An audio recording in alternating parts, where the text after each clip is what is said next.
Is there a future demand for SAP SD professionals? As I said, within SAP, within SastraGeek internally, we need 6, 7 SAP SD consultant in next 3, 4 months, right?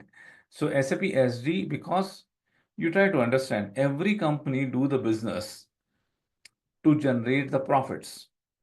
How the profits will generate? They need to sell something.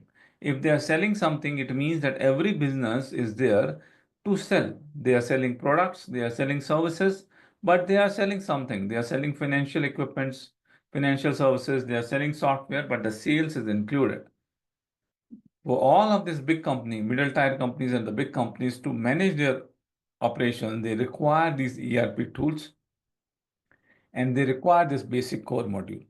That's where the SAP SD was there in demand 30 years ago also. SAP SD is in demand now also. The things which will change here 30 years ago, very less people was no. So if you explain a OTC process in SAP, you become a SAP consultant with that that much of knowledge.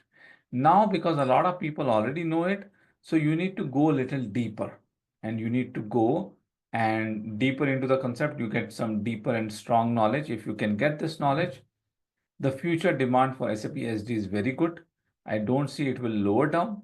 The only thing is that where basically companies are getting settled down, there would be people required who can handle more than one module. People can handle SD also in MM also, or SD also, shipment or SD with TM, multiple module handlings might be required. But the demand does not go anywhere for SAP SD. It's a very good future.